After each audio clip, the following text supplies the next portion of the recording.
que começou, então a gente pode começar. As meninas do não vão começar ou eu começo? Como vocês querem fazer? Podemos começar. Então, boa noite de novo a todas. Prazerzão estar aqui com vocês. Meu nome é Tainá Pereira, eu sou recém-ingressa no Não Internacionalista. Muito feliz de estar contribuindo com esse grupo. Sou internacionalista de formação, concluí ano passado mestrado em ciência política e atualmente estou como coordenadora de questões étnico-raciais e diversidade na Secretaria da Mulher aqui do Rio de Janeiro. Então, tenho alguma afinidade com o tema, apesar de não ser o meu tema de pesquisa.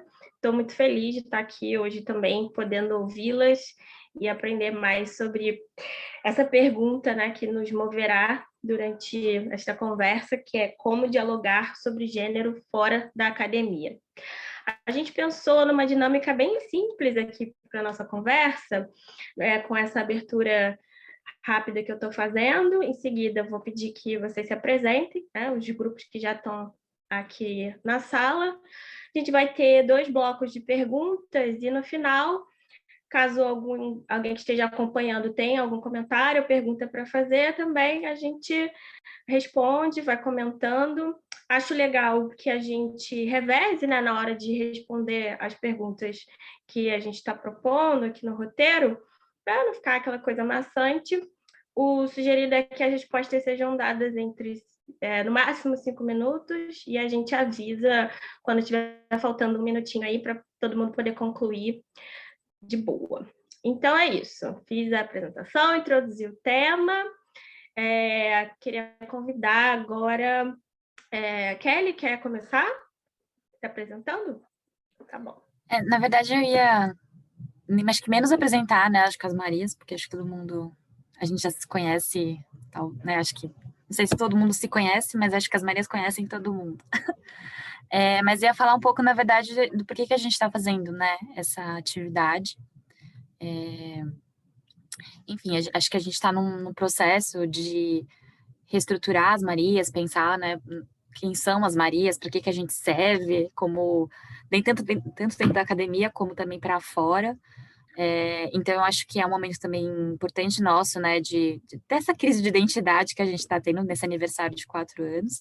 E a gente resolveu fazer, né, durante essas 2 semanas, no mês de maio, uma série de atividades, né, com parceiros, com temas que a gente tem atuado, em diferentes, acho que, meios, por diferentes meios, né, tanto escrito, podcast, lives, e eu acho que teria que ter um momento, né, com os parceiros, porque a gente tem construído essa rede desde o fim do ano passado, né, desde o nosso seminário, que aconteceu em novembro, em que a gente fez uma reunião que a gente chamou de fórum, né, dos grupos de gênero e RI, alguns grupos daqui estão aqui participaram, e aí depois o Tibira realizou mais uma reunião em dezembro, e a gente se consolidou como uma rede. Então, eu acho que faria sentido a gente comemorar, celebrar esses 4 anos em que a gente também está passando por essas mudanças todas e está tentando se reestruturar para conversar com vocês, porque eu acho que essa questão de pensar para o fora, né, da academia, ou quem são os nossos interlocutores, influenciam muito em quem a gente é também, né, qual o objetivo dos nossos grupos. Então, é por isso que a gente propôs essa atividade.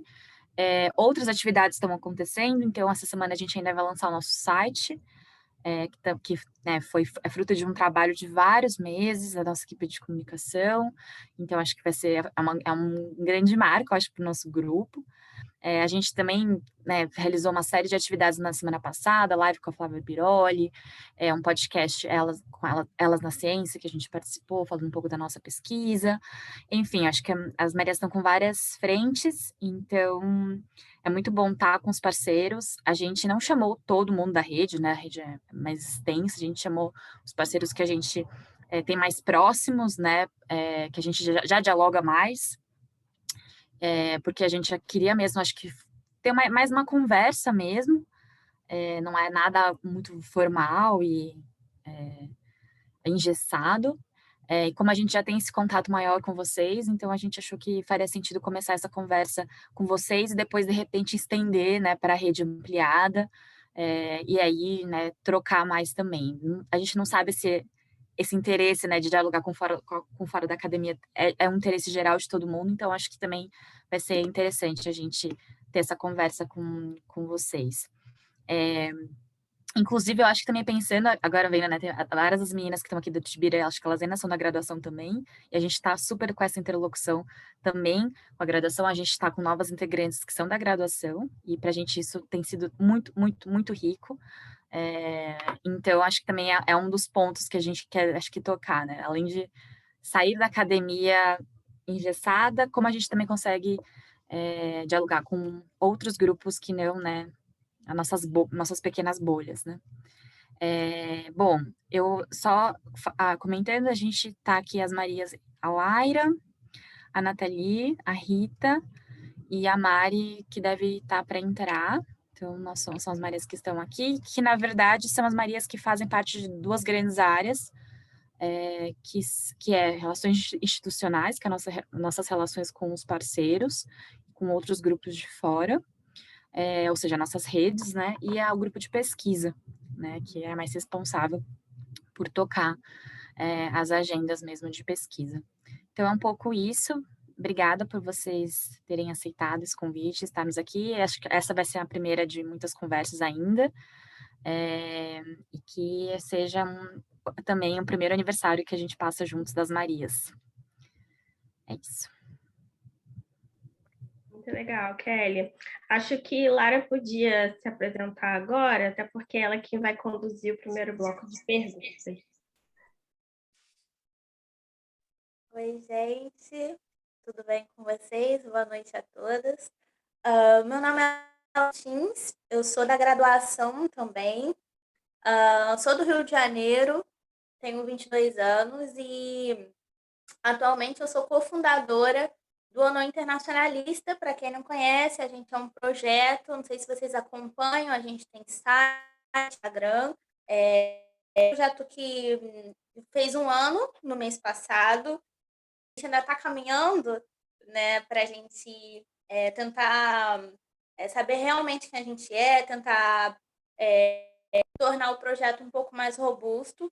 A gente já conheceu as Marias, né, quando a gente fez uma proposta de parceria em fevereiro desse ano, se eu não me engano, e aí a gente fez uma semana só de colaboração com as Marias, onde todo o nosso conteúdo era sobre gênero e internacionais. E a partir daí, foi um contato que a gente... Eu gostaria até de agradecer a Kelly, na verdade, a todas as meninas por terem lembrado da gente nesse mês tão importante, aniversário das Marias. Peço desculpas, gente, porque a minha internet eu acho que não está das melhores. E é basicamente isso. Assim, é um prazer estar aqui. Eu não tenho muita experiência nesse tipo de evento, mas vou dar o meu melhor aqui com você para a gente, né, a primeira rodada de perguntas. Eu acredito que isso vai ser um momento muito proveitoso, né? Isso eu tenho certeza, até porque me interessa aqui, na verdade, vários pontos pelos quais eu aceitei estar aqui, achei muito legal a iniciativa. Primeiro, porque eu sou estudante de Relações Internacionais. E segundo, porque eu sou mulher, né? E aí são duas coisas que me afetam diretamente e basicamente é isso, assim, nada. Show. Quem quer continuar? Não sei se Tibira, que está bem representado aqui.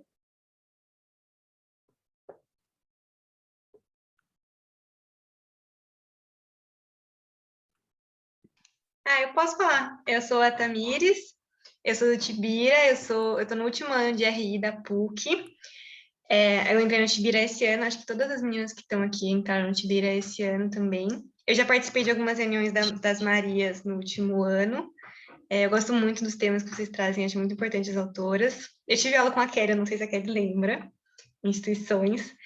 E eu acho, eu sempre achei gênero uma coisa muito importante, desde quando eu era mais nova, tanto que o que me fez querer estudar relações internacionais foi gênero, e quando eu entrei na faculdade, eu descobri que tinha um campo de pesquisa que está cada vez mais crescendo, né, em relação a gênero e RI, E eu acho ainda que a PUC, pelo menos, é uma universidade que a gente é muito privilegiado, que a gente tem muitos professores que abordam sempre gênero e tentam abordar, mesmo que não seja, né, tão óbvio assim para quem é de fora.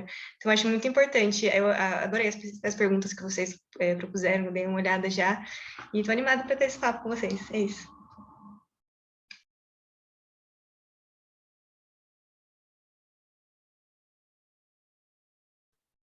Não fiquem tímidas. Só abrir o microfone e falar. Oi, gente. Sou da Tibira também. Meu nome é Fernanda. Faço RI, estou no 7º semestre, também na PUC, né? E estou fazendo uma pesquisa, né, no meu TCC envolvendo caças bruxas, colonização e tentando entender assim a relação.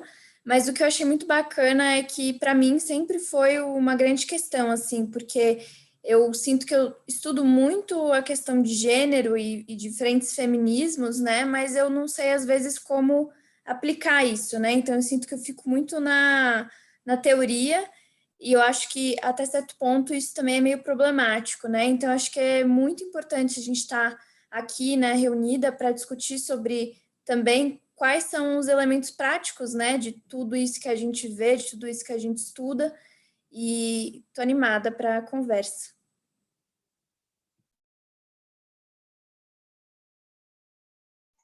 Eu posso falar agora. Eu sou a Pri, também sou da PUC, RI PUC, também estou no 7º semestre, né? Fui aluna da Kelly também. E é isso, eu sempre me interessei também pelas temáticas de gênero e meu trabalho de pesquisa de conclusão de curso agora vai ser sobre o sistema carcerário feminino na América Latina, então entender como, né, gênero, raça e classe influenciam no perfil das mulheres encarceradas, enfim, nessa região. E é isso, eu sempre me interessei muito mesmo pela temática de gênero e tentar entender como, né, nós mulheres podemos ser inseridas de uma forma adequada em todas as discussões. E, né, eu faço parte do Tibira e eu conheço, né, sou super fã, né, do Marias, do Não Internacionalista, do OFRE, então é um prazer enorme estar aqui mesmo fazendo nessas conexões e conhecendo mais gente. Eu acho que vai ser bem legal. Bom, vou me apresentar também. Meu nome é Isabela, também estou no Tibira, né? E, enfim, até complementando um pouco o que a Tami falou, né? O que eu acho mais legal do que a gente faz no Tibira é que a gente interseccionaliza, né, um pouco a pauta, né? O Tibira é um núcleo de estudo de gênero e sexualidade, então a gente junta muito essas temáticas, a gente discute muito, a gente está organizando uns eventos super legais também, envolvendo tudo isso, o que é super legal. E o Tibira também é um projeto assim que começou não faz tanto tempo também, não é o coletivo feminista de RI da PUC, a gente tem um, né, que é o Magu, mas é super legal, né, a gente poder estar aqui e ter essas discussões, né, até por ser um projeto recente, que é o que eu vejo que o que Marias também é, e eu acho assim super importante também articular isso entre as universidades. No Tibira eu acabo focando um pouco mais na questão do estudo de sexualidade, só que isso também não se difere nem um pouco da pauta feminista, né? Porque, enfim, dentro do grupo de mulheres também tem mulheres que são queer, mulheres que são LGBT, e isso muda muito, né, a intersecção que a gente tem que fazer. Então, é muito legal estar aqui, eu estou ansiosa para saber o que a gente vai discutir. Eu vou me apresentar dentro da caixa do Tibira, só para não perder o embalo. Eu sou Natália, eu sou formada em RI pela Rural do Rio de Janeiro. Estou formada desde 2019 e tive fora da academia um tempinho e estou retomando os estudos para tentar fazer um mestrado. Minha agenda de pesquisa sempre teve um interesse de gênero, assim, né? 2 anos atrás, o fato de eu ter estudado uns 5 anos, ter entrado na faculdade uns 7 anos atrás, a gente não debatia tanto gênero lá na Rural, mas a gente foi mudando isso com a chegada de outras professoras e com a própria mudança, né, do tema das relações internacionais, né? Se tornou uma temática bem mais debatida recentemente. E dentro do estudo de gênero, eu escolhi falar sobre o movimento de mulheres camponesas brasileiras e como que a organização desses movimentos transformou as relações internacionais. Sou muito, muito, muito assim apaixonada por esse cruzamento de linhas de pesquisa. Acho que é um cruzamento muito necessário. E estou muito feliz de estar participando do evento. Eu acho que esse tópico sobre pensar a academia fora dessa bolha é muito necessário no momento onde a universidade pública está sendo tão questionada e tão banalizada, né? A gente precisa se aproximar da sociedade como agentes de transformação, não só de pesquisa, não só de ficar dando lição do que é certo e o que é errado, né? E, enfim, vamos vendo aí essa discussão, acho que vai ser bem legal. Eu posso me apresentar. Vocês estão me ouvindo? Eu vou me apresentar e vou aproveitar e vou apresentar o OFRE. Meu nome é Giovana, eu sou coordenadora do OFRE, que é o Observatório Feminista de Relações Internacionais. Eu faço mestrado em Sociologia no IESP-UERJ, mas eu sou formada por em RI pela Universidade Federal do Rio. Quando eu estava na UFRJ, a Giovana Zucato, que é outra coordenadora do OFRE, ela dava uma disciplina chamada Perspectivas Antirracistas e Feministas das RI, que foi a primeira disciplina sobre gênero que teve em RI da UFRJ. Era uma disciplina letiva. E a partir da demanda de alunas, de muita gente perguntar para a Giovana se ela tinha um grupo de pesquisa, se ela conhecia grupo de pesquisa, a gente fundou o OFRE. Só que o OFRE, a Giovana era professora substituta na época, eu me formei, então o OFRE ele não tem ligação institucional com nenhuma universidade, então ele é um grupo que é independente e é voluntário, a gente não tem financiamento. Mas é um grupo bastante grande, a gente hoje tem 54 pesquisadoras que são de diferentes regiões do Brasil, então e do mundo, assim, a gente tem pesquisadora da Flórida, da Alemanha, da Holanda, e a gente tem pesquisadoras que são do Norte, do Nordeste, do Sul, do Sudeste e do Centro-Oeste. E isso vem muito do fato de que o OFRE nasceu na pandemia, então o projeto ele vem de antes, mas ele nasce no meio da pandemia, então ele nasce totalmente digital, e ele cresce digitalmente, então a gente conseguiu alcançar lugares por conta da pandemia que a gente não alcançaria normalmente.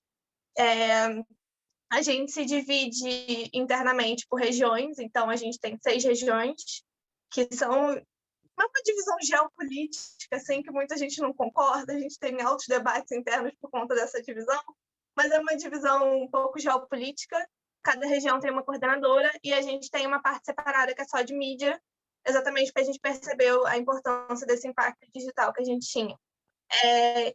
O nosso objetivo, assim, a gente não é... Agora a gente está fazendo um curso de formação, mas a gente é mais um grupo de pesquisa do que um grupo de estudo. Então, a gente produz, monitora e analisa as relações internacionais a partir de uma ótica de gênero. A gente produz boletins e produz ensaios que são relacionados com conjuntura ou com temas um pouco mais aprofundados de teoria, essas coisas com relação a gênero e relações internacionais. Então, acho que é mais ou menos isso. Estou muito animada para a gente conversar aqui hoje.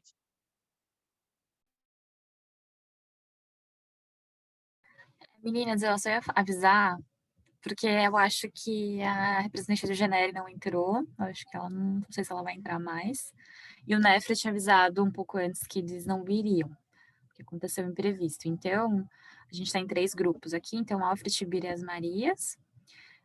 Não sei se alguém das Marias quer falar alguma coisa antes da gente começar. Somos todas que estão aqui, acho que tirando... somos todas doutorandas, né? A Lara está na UNB, mas ela é praticamente iriana. E Nathalie, e Mari e Rita são doutorandas pelo IRI-USP. Bacana. Eu só queria que a gente combinasse aqui como é que vai ser essa dinâmica das respostas, porque como a gente tem mais de um representante por grupo, se vocês acham que é legal dividir esse tempo das respostas, ou como a gente tem menos grupos representados, se a gente pode, de repente, estender um pouquinho, cada uma, né, falar cerca de 5 minutos. Como é que vocês preferem? Eu acho que pode ser 5 minutos por grupo, mas aí é claro que a gente pode não ficar, né, não precisa ser tão engessado. Então, se uma quiser complementar a outra do próprio grupo, eu acho que a gente pode passar um pouco desse tempo, até porque é isso, a gente está com menos grupos, então acho que não precisa deixar tão rígido, né? Mas vamos tentar seguir os 5 minutos só para a gente ter uma média aí, uma base. Tá ótimo, Kelly. Obrigada pelas apresentações, muito feliz de conhecê-las e de conhecer um pouco melhor sobre como funcionam seus respectivos grupos. Vou passar a palavra aqui, então, para a minha companheira do Não Internacionalista, Lara, que vai conduzir esse primeiro bloco de perguntas sobre ensino e pesquisa. Vai lá, Lara. Oi, gente, eu adorei conhecer vocês.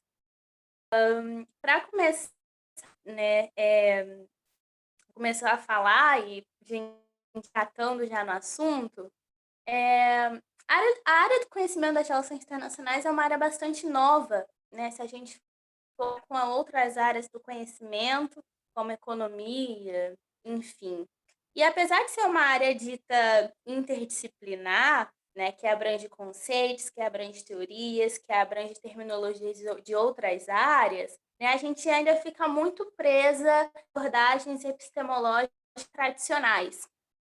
E a perspectiva de gênero, né, a perspectiva de mulheres, né, na disciplina, ela entrou muito tardiamente, se a gente parar para pensar. Os primeiros trabalhos são da década de 80, enquanto que nas ciências sociais, por exemplo, os trabalhos vieram bem antes, na década de 50, 60 já haviam trabalhos sendo desenvolvidos.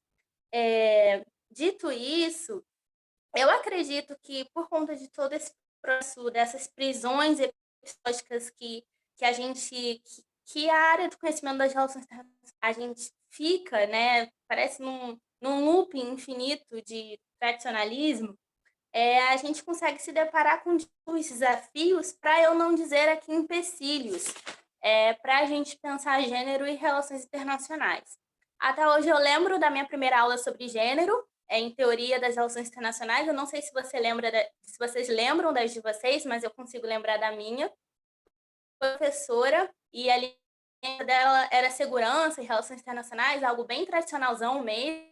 E aí ela deu a perspectiva de gênero. A gente leu a Enloy, a gente leu a Tickner, mas ela dividiu essa aula também da teoria marxista, para falar também do pós-positivismo. Então, basicamente, o que eu tive de teoria feminista e sobre gênero nas relações internacionais foi uma aula de, no máximo, 30 minutos. Eu não sei vocês. E isso é péssimo, porque talvez se ela tivesse dado uma aula completa, ou explorado mais, ou desse mais possibilidades para a gente entender essa perspectiva, talvez eu tivesse hoje mais mulheres se interessando do meu curso a pesquisar gênero e relações internacionais. Né? São duas coisas que estão ligadas, né? Super interligadas. Para quem não sabe, eu faço relações internacionais na UERJ, e a minha grade é super tradicionalzona, gente. Eu não tenho uma eletiva de gênero. Enfim, né? Desses temas assim, para vocês terem uma ideia, eu tive minha eletiva sobre meio ambiente esse ano. Então, assim, é muito tradicional, e isso é péssimo, né? E eu fico me perguntando quantas amigas, quantas colegas pesquisariam gênero se a gente tivesse tido uma aula mais completa, ou enxergariam a teoria de relações internacionais de uma outra forma. Sem mais delongas, a gente dividiu o primeiro grupo entre ensino e pesquisa, e eu acho ótimo, né, a gente ter pessoas aqui de todos os cantos do Brasil, das mais diversas universidades, e eu gostaria de saber de vocês, assim, né, qual o maior desafio do ensino de gênero dentro das relações internacionais para vocês no momento, e como isso se reflete no caso específico das universidades de vocês. Eu contei no caso da minha universidade, que tem pesquisadoras e tem professores, né, no corpo docente que tratam um linha de pesquisa de gênero. Eu não tenho isso. Na verdade, 70% do meu corpo docente ainda é composto por homens super tradicionais. Eu gostaria de saber, né, dos desafios no contexto mais geral, mas também dentro da universidade de vocês, que a gente fizesse essa troca.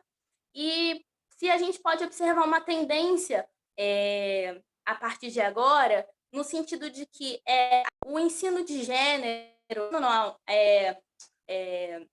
a perspectiva dentro das relações internacionais, a partir do contexto em que a gente está inserida no momento, com esse governo, com todo um projeto de sustento da pesquisa, do ensino, enfim, esses tempos tão sombrios, se a gente pode pensar em uma tendência de crescimento ou numa tendência de retrocesso ou numa tendência de estabilização. Eu gostaria de saber de vocês, basicamente. Eu não sei se eu me fiz entender, gente. Eu sou meio enrolada, mas podem começar, viu? Vamos fazer esse bate-papo fluir aqui.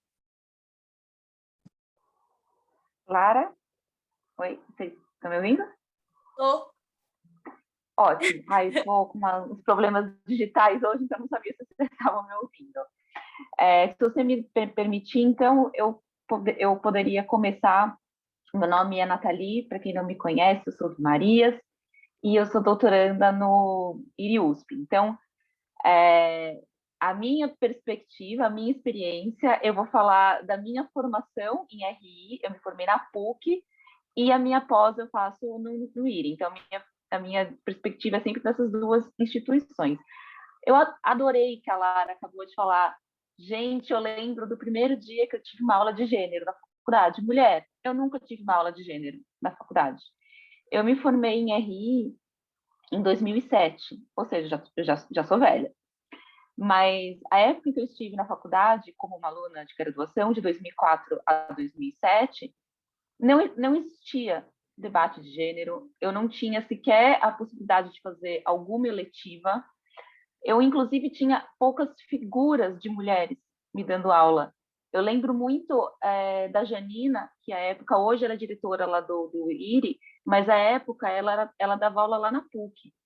E ela era uma das poucas referências de mulher que eu tinha lá na PUC naquela época. Então, vendo de onde eu vim e onde a gente está agora, eu consigo ver uma mudança muito brusca. Porque se a época em que eu estudei, eu sequer vi uma matéria de gênero, sequer me foi oferecido no curso de Relações Internacionais uma matéria de gênero, hoje lá no IRI eu vejo uma tendência de se ofertar cursos voltados a gênero. Então, a gente tem uma disciplina que está sendo oferecida agora na graduação de Gênero e Relações Internacionais. Essa disciplina ela é lecionada pela Janina e ela teve inscrição de 180 alunos de toda a comunidade USP. É um número fantástico.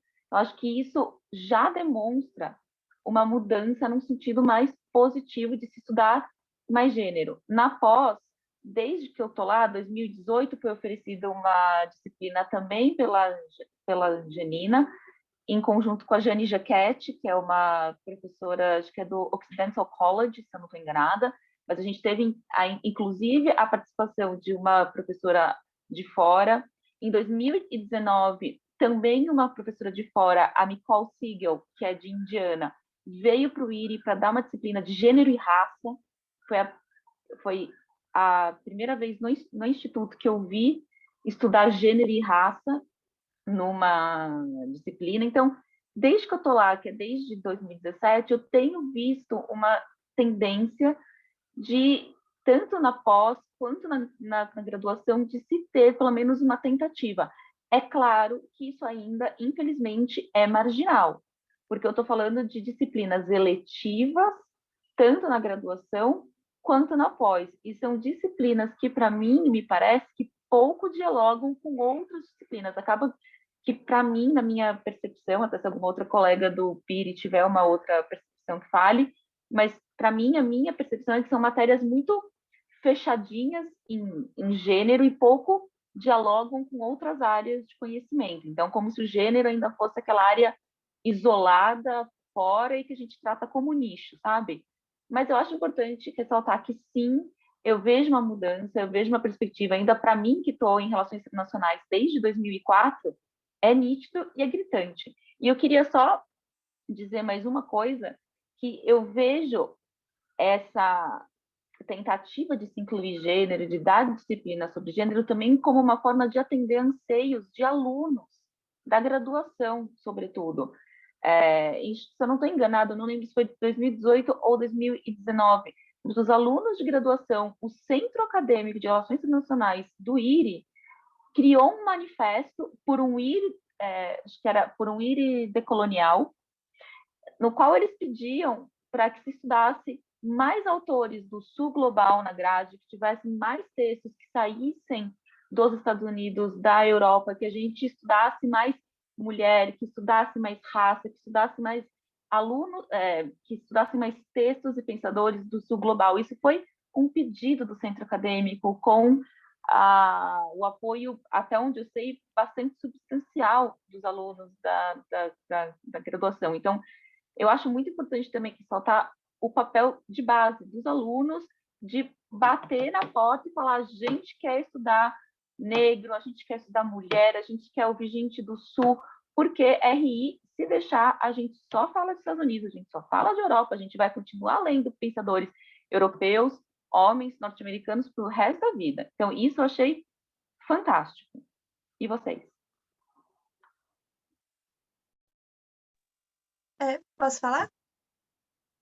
Eu não sei, tem alguma lista, alguma coisa para ir falando, ou é só ir abrindo o microfone e falando? Vamos indo, assim, vamos indo. Qualquer coisa, se tiver muita gente, a gente bota no chat ou a gente levanta a mãozinha e por aí vai. Tá, então Aí eu abri feito uma louca, me perdoa. Eu vou falar da minha experiência de graduação, porque eu me formei no final do ano passado e agora eu estou na sociologia e é uma dinâmica bem diferente, porque se tem um debate mais amplo sobre gênero na sociologia, apesar de eu não ter disciplina sobre sociologia, sobre gênero em sociologia, tem um debate um pouco mais amplo e pesquisas mais consolidadas. Mas na UFRJ, eu passei 3 anos de graduação sem ter nada sobre gênero. Tipo, nenhuma aula, teoria. Na minha aula de teoria, eu não cheguei nem em teoria crítica. Então, assim, eu só fui até construtivismo. Teoria crítica não entrava, assim. Então, eu tive uma graduação que era bem puxada para a parte de... Era muito baseada, na real, na prova do Itamaraty, assim. Tipo, a nossa grade era muito baseada na prova do Itamaraty, e isso fazia com que a gente tivesse pouca teoria e que a gente tivesse mais, tipo, ciência política, história e tudo mais. Mas a primeira aula que eu tive sobre gênero foi quando teve essa disciplina, porque a Giovana, ela entrou, ela pesquisava gênero, e aí ela teve que forçar uma barra muito grande para ter uma disciplina eletiva que fosse sobre gênero. E ela também fez questão que fosse uma disciplina sobre gênero e raça. E aí foi uma disciplina que foi ofertada 2 vezes durante os 2 anos em que ela estava lá. Eu fiz a disciplina uma vez, fui monitora na segunda, e aí a Giovana era a professora que tinha um dos maiores números de orientandos. Ela e a outra professora que estudava segurança internacional e gênero. Então, isso é uma coisa que eu percebi muito também. O número de trabalhos que começaram a ser feitos com gênero, o número de TCC, o número de trabalhos de final de curso que começaram a ser feitos sobre gênero, fizeram com que professoras que pesquisam gênero tenham uma demanda muito grande, né, de orientantes. E isso era uma coisa que ela sempre falava para mim. Então, ela teve essa disciplina, e o que eu achei mais legal é que a Giovana saiu da UFRJ, mas a disciplina continuou. E hoje ela é ofertada por outra professora. Então, eu vejo que esses esforços, eles são... Às vezes, a gente tem que fazer um esforço muito grande para que a gente comece um movimento de fazer essas mudanças, mas, ao mesmo tempo, você tem uma demanda tão grande dos alunos que é muito difícil você voltar atrás. Então, quando começam a ser dadas essas disciplinas, é difícil que você tire elas depois. Mas, ao mesmo tempo, é uma disciplina eletiva. E é uma disciplina eletiva que, muitas vezes, coloca muito mais o gênero como tema de pesquisa do que como ferramenta de análise.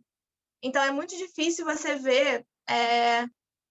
Você não vai ver numa aula sobre, sei lá, política externa brasileira, alguém falando sobre gênero, sabe? Sendo que, enfim, existem trabalhos que falam sobre gênero e política externa brasileira, ou a política externa brasileira a partir da teoria feminista. Então, se tem muito mais o gênero como tema, e aí se você está falando sobre gênero, se você quer pesquisar teoria feminista, você vai falar sobre mulheres, né? Quase, se você não fala sobre isso, as pessoas até estranham. E aí, como a ferramenta de análise é pouco estudada, assim. E as ferramentas de análise que a gente tem sobre teoria feminista vêm sempre do mainstream, né? Dos Estados Unidos e da Europa, que são onde as grandes teorias feministas elas foram cunhadas. Então, eu acho que tem esse déficit também. E aí também nos congressos e tudo mais, acaba indo também isso, do gênero como tema e nunca como ferramenta. Eu acho que esse é o principal problema que eu vejo hoje, assim. É que quando o gênero ele é inserido, sempre é num espacinho ali, uma aula da disciplina no final do curso. Que aí quando vai passando muito e vai acumulando a matéria do curso, é a aula que é jogada para o lado, ou então que é dada junto com outra aula, ou então uma disciplina eletiva, que é para falar que tem, ou então se alguém reclamar, tem ali uma disciplina sobre gênero. Eu acho que mudou muita coisa, assim, muita coisa mesmo, mas ainda tem muita coisa para mudar.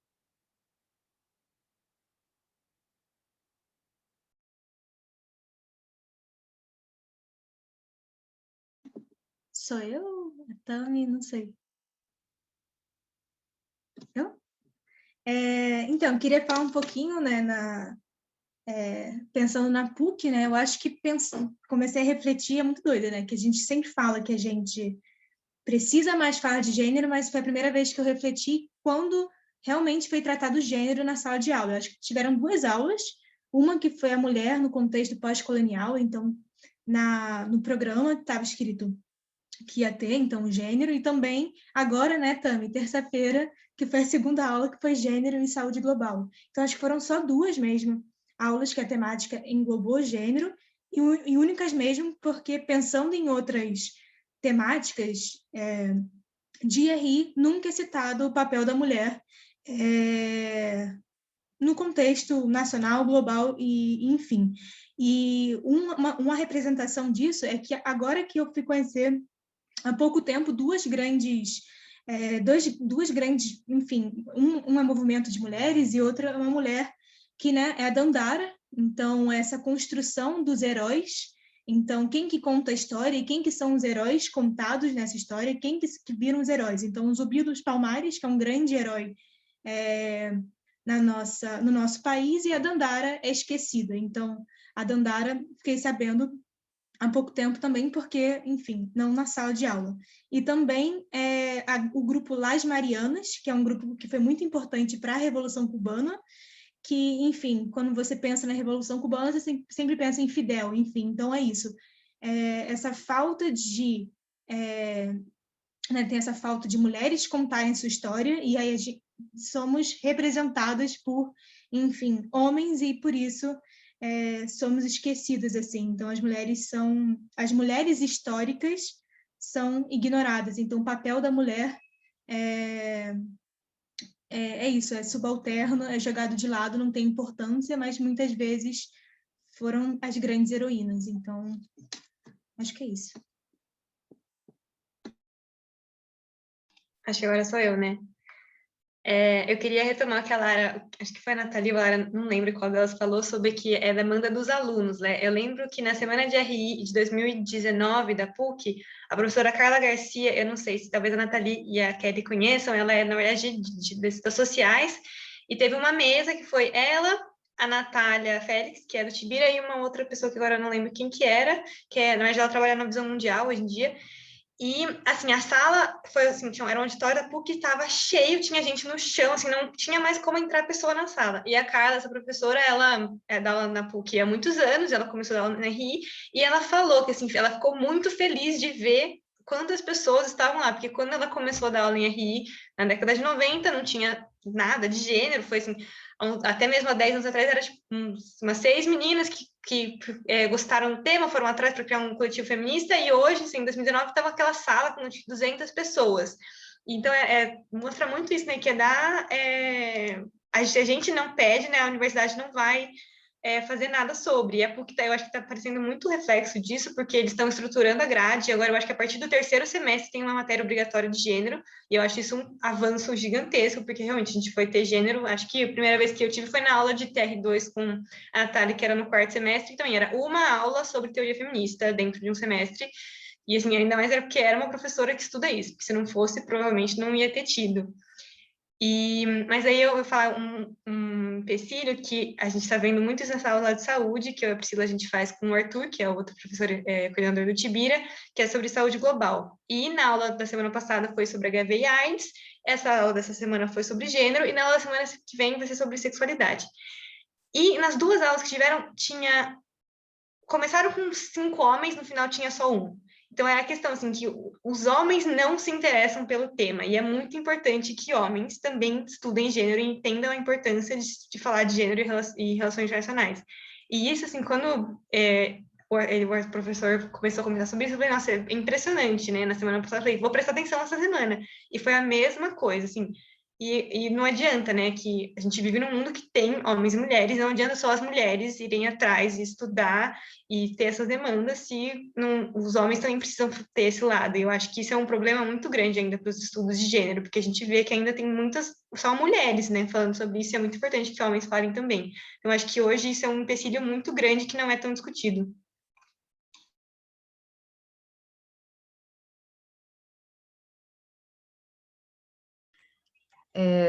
Nossa, muitas coisas, vários pontos aqui. O primeiro é que a minha experiência enquanto graduanda na Rural foi muito semelhante à de vocês e me surpreende, porque, como são outras universidades, a gente sempre constrói uma impressão, né, de que, principalmente as universidades que ficam no centro, elas têm uma acessibilidade a professores mais engajados em certas agendas de pesquisa alternativas, né, eu diria. Mas a Rural, eu tive a sorte, na verdade, na metade do curso, eu tive em Teoria 2 Feminismo e Pós-Colonialismo, também nesse bloco aí de os alternativos da teoria, né? Mas todos, assim, tirando a Enlow, as tradicionais feministas que são apresentadas, os pós-coloniais também eram homens, o que é um problema porque quando você vai fazer esses cruzamentos dentro da pesquisa, principalmente agora com essas traduções, a publicação de muitos materiais, você vê que existem muitas pós-colonialistas mulheres que estão falando sobre temas que são relevantes para as RI desde os anos 80, desde os anos 70, né? Por exemplo, alimentação, saúde feminina, enfim. E a Rural ela passou por um processo de transformação recente, que eu já tinha me formado, mas que eu peguei esse início, que foi com a aproximação do curso de RI com o programa de pós-graduação em Ciências Sociais, que é de Desenvolvimento, Agricultura e Sociedade, que assim, pluralizou muito a agenda de pesquisa dentro do curso das próprias oportunidades de geração de evento, né, de construção mesmo de saber, o que proporcionou a chegada de novos professores que puderam generificar essa agenda de pesquisa, principalmente porque é uma galera que fala muito de meio ambiente, de comunidades tradicionais, que, assim, automaticamente, se você pega uma galera desses programas, você tem agenda de pesquisa sobre mulheres de uma forma muito vasta, né? E aí é interessante falar, para puxar o entendimento, né, dessas dúvidas, assim, que primeiro que gênero, ele é binário, é uma categoria binária, mas automaticamente já é jogado para pesquisar mulheres. Gênero é automaticamente pensar em mulheres, não a construção dos homens enquanto figuras de poder, na própria questão desse subconsciente que gera política também, porque o pessoal ele é político nesse âmbito, né? Porque a gente vive a política dos homens, mas a gente não sabe o que seria uma política das mulheres. Então, acho que esse é um problema também. O que essa categoria constrói para a gente, para um entendimento do que é o gênero dentro de RI?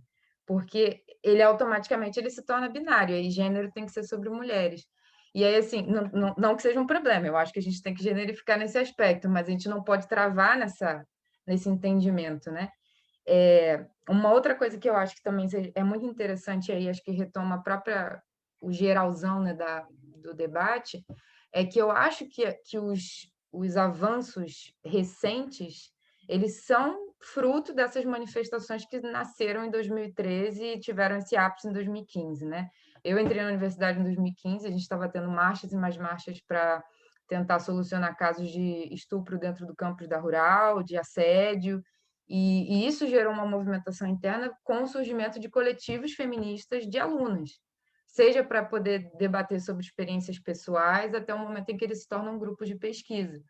Então, eu acho que mesmo que isso é uma percepção de uma pessoa que saiu da academia e está voltando, eu acho que a história ela é lenta, a transformação ela está acontecendo. A gente plantou algumas sementes que agora a gente está materializando em torno desses grupos que estão mais fortes, que estão conseguindo ter esses recursos financeiros, por exemplo. Eu não tenho dúvidas que o OFRE, a partir do momento em que a gente tiver uma melhora assim, dentro da universidade, a gente vai ter apoio financeiro, seja brasileiro ou seja externo, porque as pessoas estão preocupadas com esse tipo de desenvolvimento, assim. Mas eu acho que uma coisa que falta para a RI, e isso a gente pode falar nos outros pontos, acho que vai surgir, é essa aproximação com esses movimentos que estão na base e que estão na rua. Porque a gente vive uma distância realmente bem abissal, assim. Quem faz o movimento social acontecer normalmente não está dentro da sala de aula mais, ou esteve, hoje é aquela conversa bem distanciada de tipo, vem falar numa mesa, vem falar num espaço de formação. Então, claro, eu me considero hoje uma pesquisadora militante, mas assim, por que tem que ser tão abissal a distância entre a RI e o espaço local, né? E aí, enfim, já estou passando para outros debates, mas eu acho que a experiência de RI em termos de pesquisa e ensino a gente tem poucos professores que falam sobre mulheres e sobre gênero e sobre sexualidade. Os que falam estão falando de meio ambiente, o que eu acho que não tem um problema, mas a gente fica dentro de uma categoria só de pesquisa. E eu acho que, mas ainda assim a gente teve muitos avanços, e esses avanços eles são muito importantes porque se não tivesse acontecido, eu não estaria interessada em pesquisar mulheres e não estaria, por exemplo, conversando com vocês aqui, entendeu? E essas sementes, elas realmente deram elas estão em vários espaços, né? Porque é isso, tem gente de RI que se formou, mas está dentro da Marcha Mundial das Mulheres fazendo mobilização para a libertação da Palestina, entendeu? A pessoa, ela está... Enfim, mas eu vou passar a palavra para outra pessoa para não me estender. Então, pensando também um pouco na realidade, assim, que eu me deparei entrando na PUC, né, em RI, eu também, que nem a Tami, acho que a Pri, eu só tive uma aula de feminismo em uma matéria dada pela Natália, né, eu vejo que agora a nossa grade está com algumas evoluções, assim, mas para as pessoas que estão entrando, né, mais recentemente, para mim, por exemplo, eu tenho a opção de estudar coisas mais relacionadas, né, a conceitos e temáticas mais relacionadas com o Sul Global, mas como optativas, né? Agora eu vi que foi implementada uma disciplina obrigatória de gênero, raça e classe, que é dada pelo Vinícius Santiago, e eu fiquei curiosa, né, assim, como que vai ser dado, né? Porque tem isso também, né? Assim, não só o fato de ser dado, mas de que maneira, a partir de qual bibliografia, quais são as referências que ele vai utilizar. E eu vi o programa, né? E, enfim, tem várias autoras, Davis, tem também Lélia Gonzalez e Grada Quilomba, enfim, isso me deixou, assim, muito esperançosa de que existe esse movimento interno na academia de decolonizar, né, e tornar uma abordagem mais feminista decolonial, mas, ao mesmo tempo, eu sinto que são movimentos muito pontuais, assim, que não tem uma integralidade, assim, do curso como um todo, né? E que nem acho que a Giovana falou da questão de gênero como método, né, e não gênero como um assunto marginal, eu acho que a partir do momento que a gente coloca essas lentes do gênero, assim como lente de raça, lente de classe e várias coisas, você percebe que toda a história tem que ser reconstruída, toda a teoria tem que ser reconstruída, porque ela está partindo de um ponto de vista universal, né, que parte de um sujeito assexuado, um sujeito, na verdade, homem, né, quando você vê que não é assexuado, é um sujeito homem, branco, europeu, às vezes também um trabalhador industrial, né, e daí pensando também em toda a questão de como também, às vezes, é esquecida a problematização do trabalho não assalariado, enfim, eu acho que não dá para ser algo marginal, né, porque se for algo marginal, assim, algo só para ocupar, assim, falar que dá essa disciplina e ok, mas eu acho que é muito mais do que isso, né? E acho que é isso que os alunos estão pedindo, né? Eu vejo também iniciativas de adicionar optativas sobre a África, né, história da África, história da América Latina. Eu acho isso muito bacana, que foi algo que eu nunca tive assim na minha escola, por exemplo, durante o ensino médio. Nunca estudei assim. Eu sempre estudei África em relação à ação europeia, né? Nunca a África de uma maneira independente, né? Assim como a América Latina, né? Aquela narrativa de colonização, de descobrimento, enfim, e esses mitos que vão sendo passados de geração em geração. Mas eu vejo esse movimento da nossa geração atual de tentar quebrar um pouco, né, essas mentiras, né, essas que são contadas. E também esses silenciamentos, né, que são tão agressivos. Enfim, eu acho que eu fico esperançosa com essa integração, pelo menos falando, né, no caso da PUC, mas eu acho que ainda não é suficiente, né, se você parar para pensar em todas as disciplinas que a gente tem em RI e ver quem são os autores referência, né, assim, muito pouco vão ser pessoas latino-americanas, mulheres afro-latino-americanas, e como a gente sempre quer entender o Brasil ou o nosso local a partir de uma outra realidade que nem sempre é capaz de explicar a nossa, né? Então, esse esforço, né, conjunto do feminismo com o movimento decolonial, eu acho muito feliz, assim, nesse sentido, né? Eu acho que essa integração é muito, muito importante.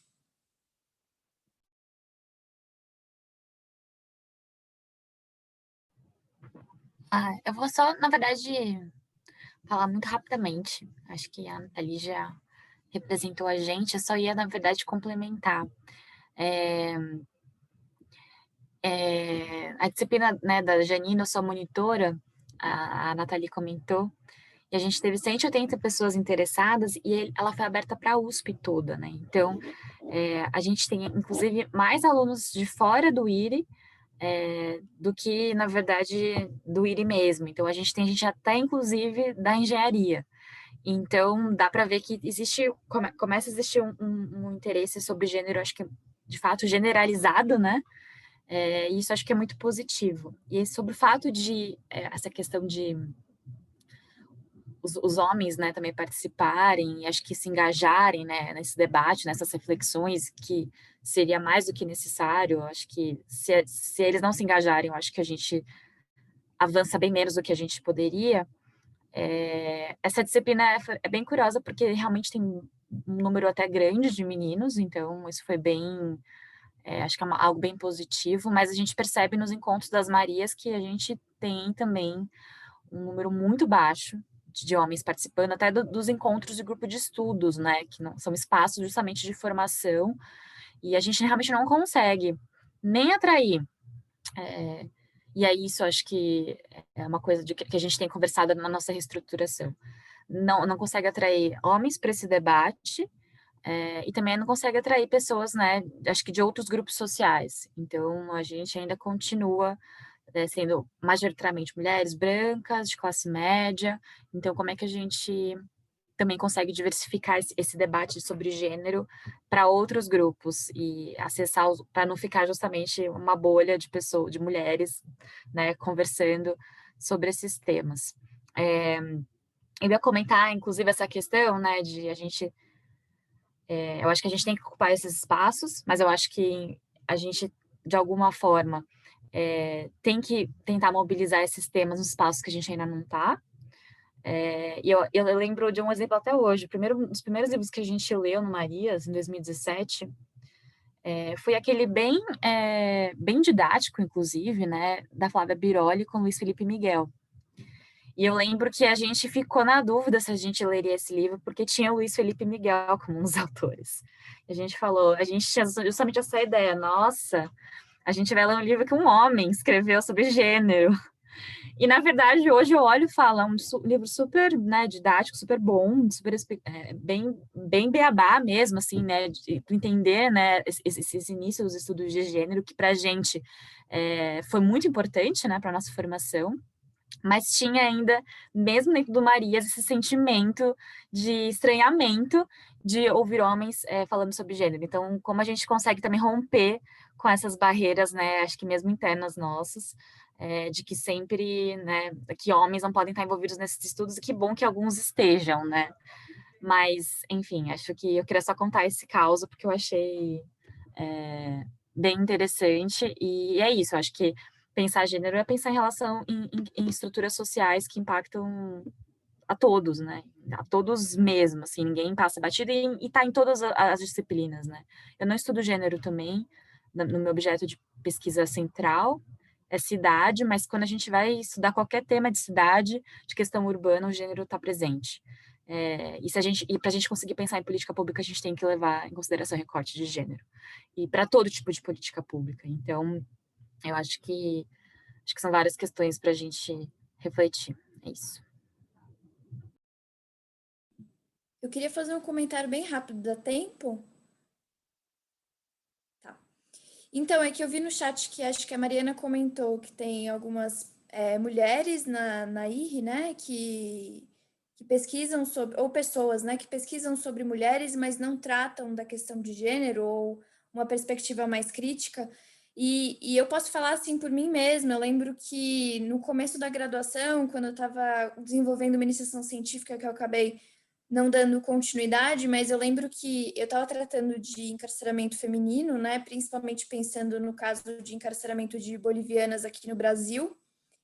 E eu tinha, logicamente, uma certa preocupação, uma total preocupação, né, pelo tema com a questão feminina, mas eu não tinha uma abordagem necessariamente feminista, né? Então, isso só veio depois e eu percebo que só está vindo agora, assim, ano passado e esse ano, em que, por meio de uma orientação, né, de TCC, com uma professora que se posiciona e articula temas, né, como o feminismo latino-americano e decolonial, eu comecei a ter contato com essas literaturas, né? Então eu fico pensando, nossa, se eu não tivesse tido a oportunidade, né, de entrar em contato com essa orientadora, será que eu sairia da faculdade sem nunca ter pensado ou imaginado que esses temas existiam e existem, e assim, o quanto que isso assim, o quanto que a minha cabeça mudou, assim, depois assim, 5 meses, sabe? Então é muito doido, assim, o fato de às vezes a gente não ter nem a oportunidade de se deparar com temas que, na verdade, a gente percebe que fazem muito sentido, assim, sempre fizeram, mas que, enfim, essa questão da oportunidade, né, de não estar incluso na grade.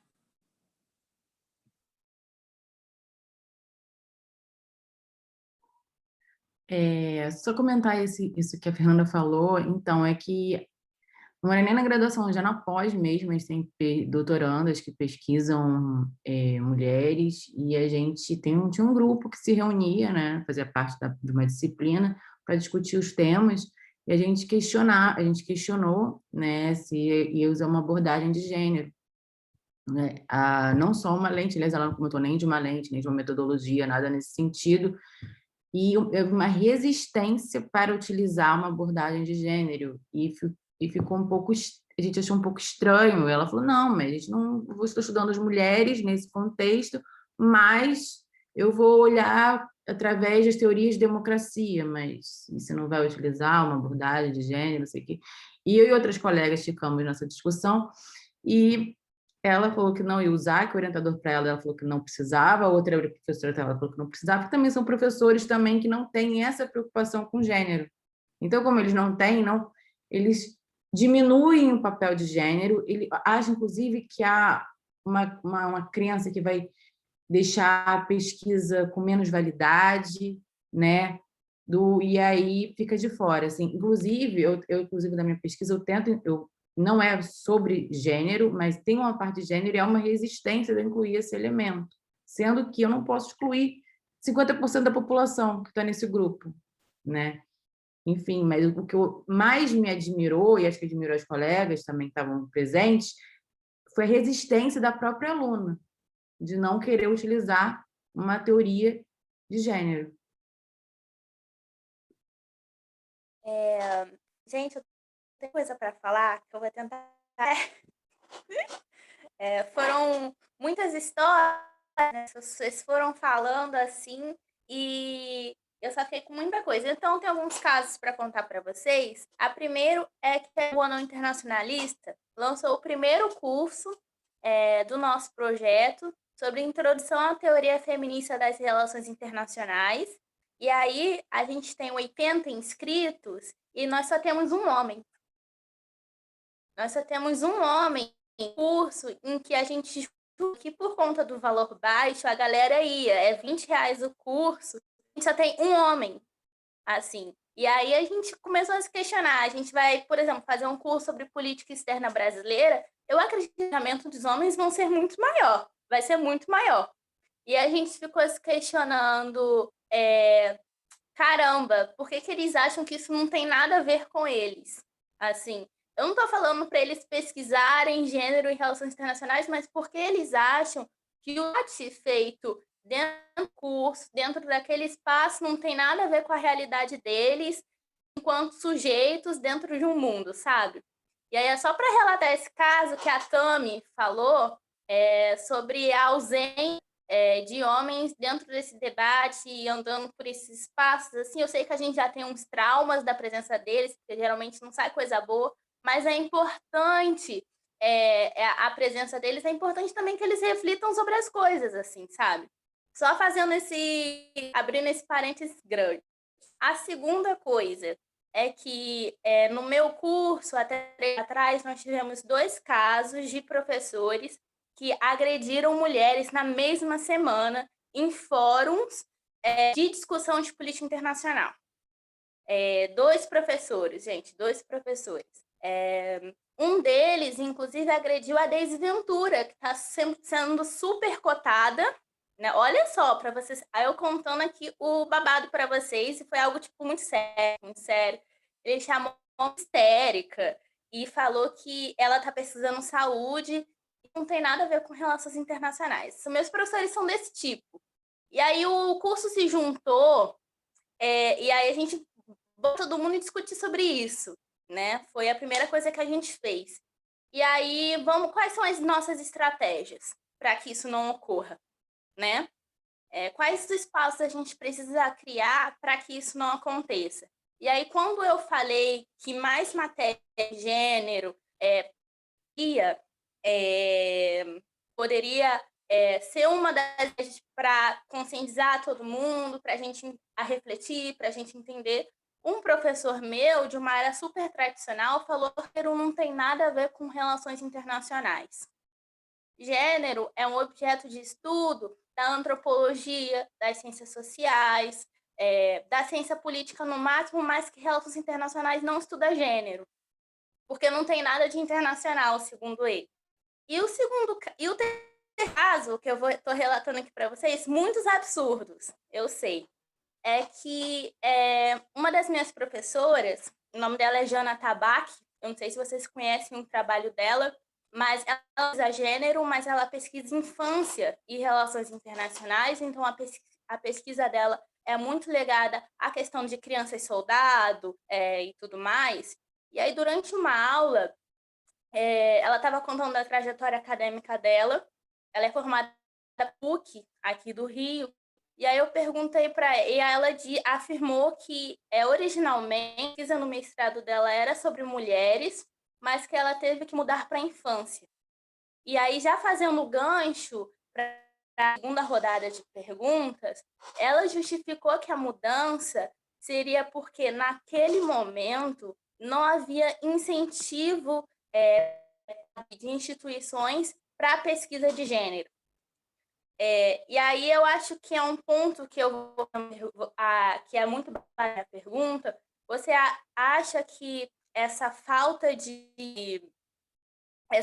incentivo à pesquisa, e aqui eu estou falando mesmo de financiamento, gente, eu estou falando de dinheiro, de financiamento, porque eu vejo muitas instituições focadas em financiar projetos que falam sobre China, que falam sobre dólar, que falam sobre, enfim, que falam sobre Estados Unidos, que falam sobre organizações internacionais e tudo mais, mas eu não vejo, ou eu encontro pouco iniciativas de financiamento de pesquisa, porque, gente, não tem como fazer pesquisa hoje em dia sem financiamento.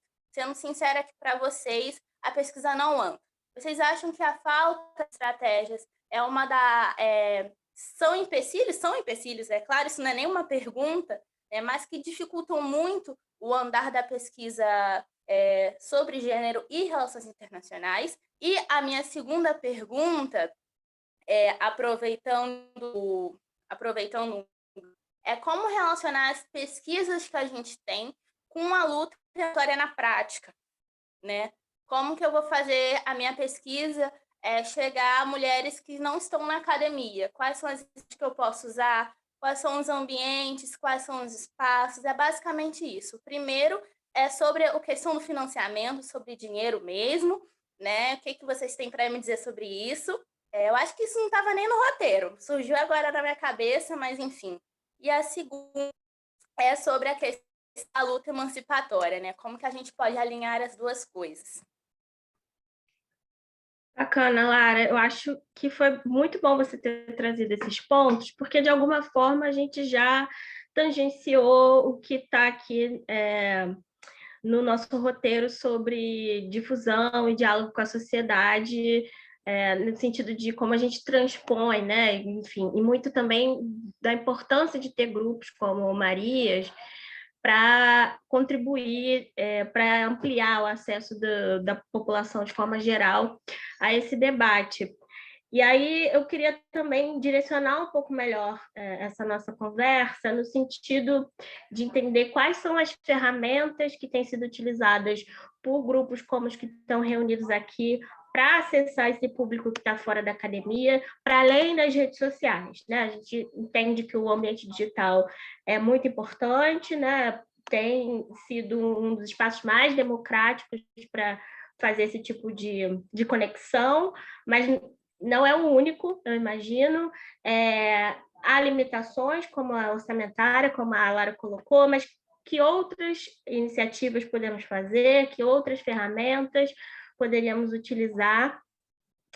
E se já foi o caso, né, de algum dos grupos aqui presentes ter feito alguma experiência nesse sentido, também entender como é a resposta dessas pessoas que estão fora da academia, né? Entendendo que a gente sabe que relações internacionais é um campo muito ainda mainstream, digamos assim, né, com predominância masculina, de um determinado perfil socioeconômico e geográfico, mas eu percebo, sobretudo nas experiências dos fóruns internacionais, quanto as pessoas têm, de maneira geral, aumentado seu interesse, né, demonstrado maior interesse nas questões internacionais. E aí, acho que a gente pode, enfim, começar esse debate por aí para depois passar efetivamente para a agenda internacional de mulheres, esse debate de gênero, o impacto que ele tem na formulação de políticas públicas, que foi uma coisa que também já surgiu aqui na conversa, mas que eu acho fundamental, né? Essa conexão academia e gestão pública. É isso. Não sei quem quer começar nessa rodada. Fernanda já está com a mão levantada, Natália. Vai, Fernanda. Eu queria fazer, na verdade, só um comentário, que eu percebi uma coisa que assim, nossa, como eu era inocente, continuo sendo, porque, assim, quando eu estava fazendo a iniciação científica, o projeto foi aprovado e tal, mas sem bolsa, né? E daí eu nunca entendi, assim, nunca me foi dada nenhuma explicação, assim, do porquê que eu não recebi e tal. Na época, assim, eu tentei associar com redução de verba e tal, mas pensando agora, assim, pode fazer muito sentido, né? Porque eu estava tratando de um assunto de encarceramento de mulheres, né? Bolivianas, estrangeiras, e eu acho que eu nunca fiz essa conexão, e talvez tenha bastante sentido, infelizmente.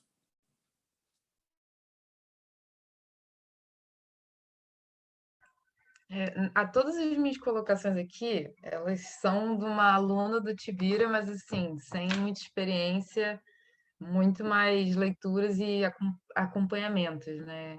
A minha experiência no Tibira é muito recente, eu acho que eu não posso também representar um grupo tão plural, porque a gente tem tanta gente, né?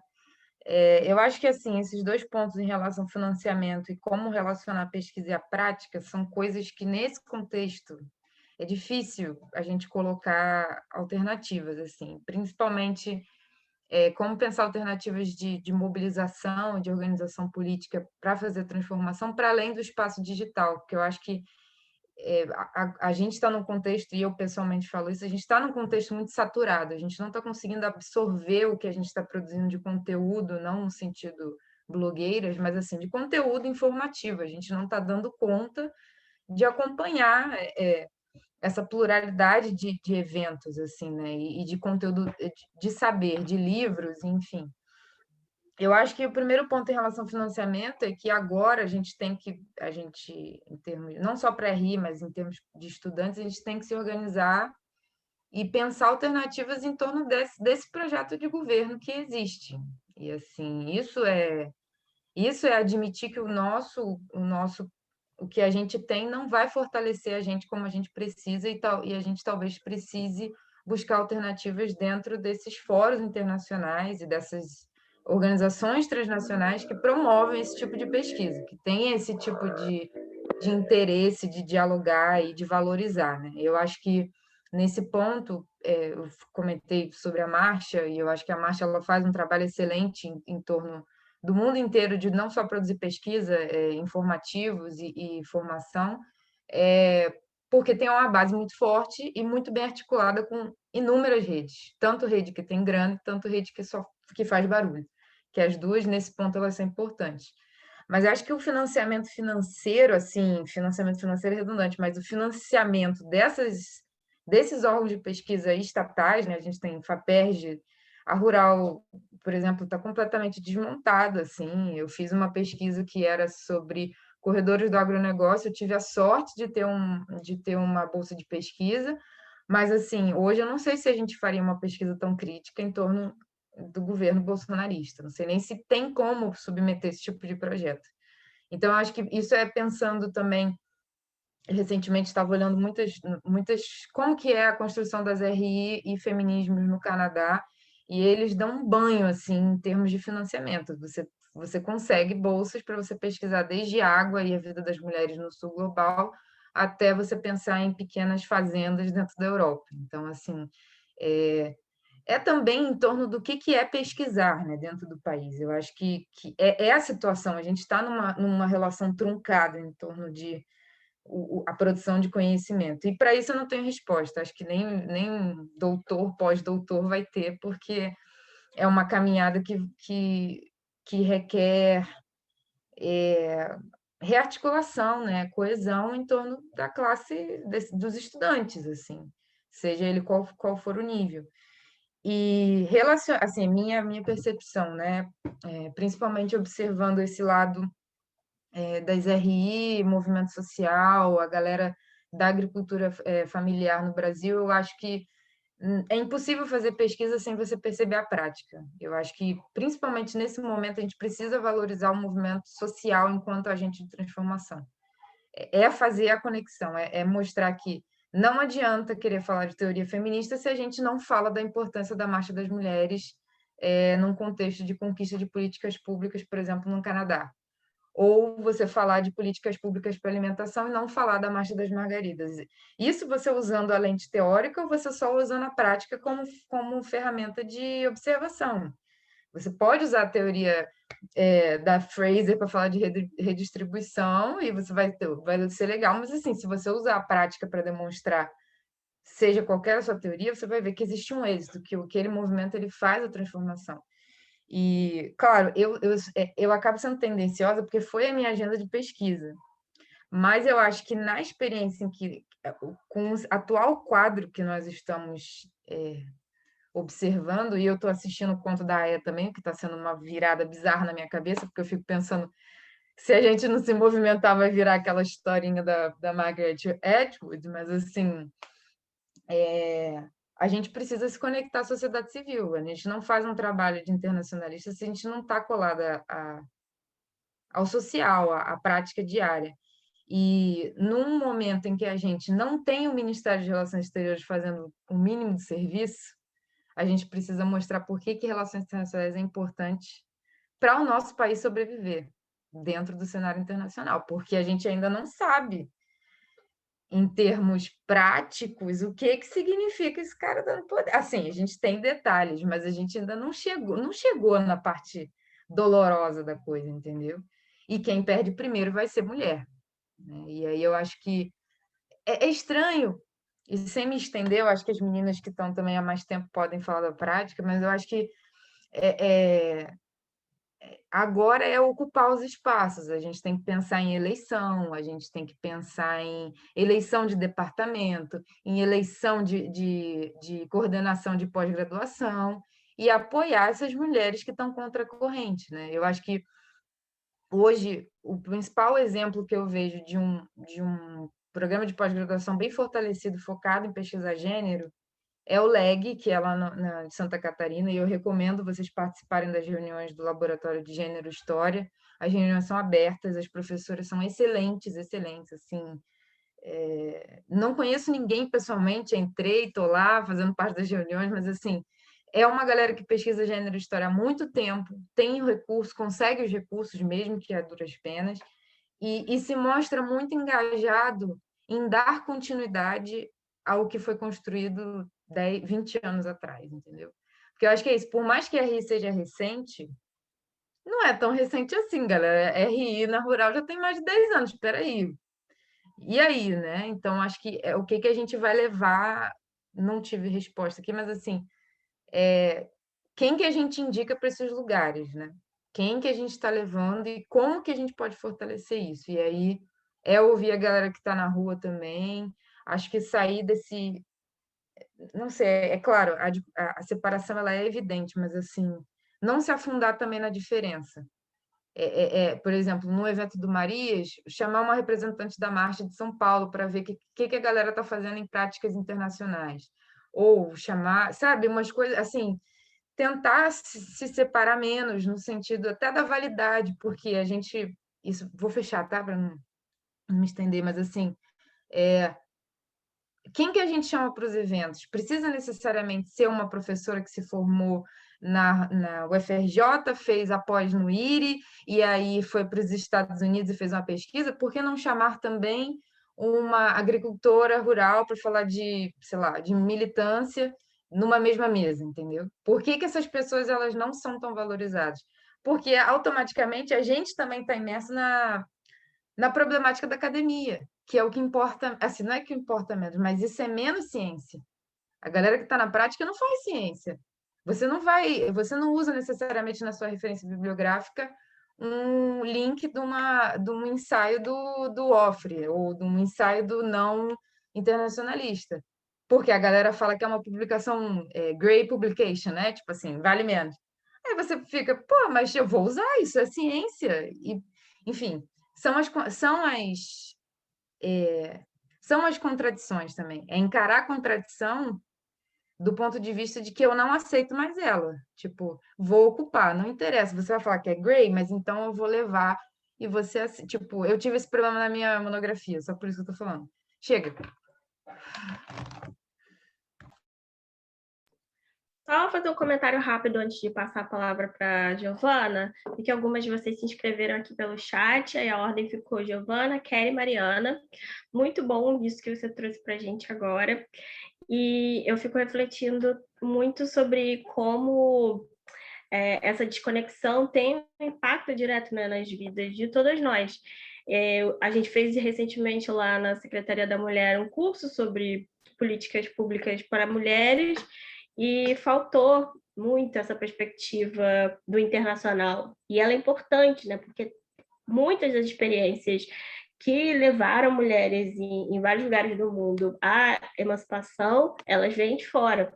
E aí a gente, como você bem colocou, só valida o conhecimento acadêmico, né, que foi produzido de preferência num centro de pesquisa dos Estados Unidos ou da Europa, enfim. Vai lá, Giovana. Eu acho que são muitos pontos. Eu vou tentar não falar muito.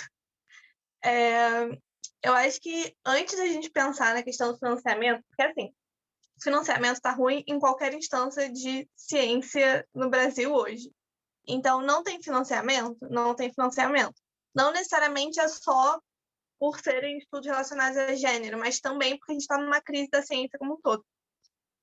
Eu acho que um primeiro passo de preocupação assim é mais até que ponto tem um apoio institucional para esse tipo de estudo, porque a questão financeira ela é dada às instituições, então desde as universidades até, por exemplo, a ABRE e outras organizações que demoram muito para abrir espaço para pesquisas relacionadas a gênero.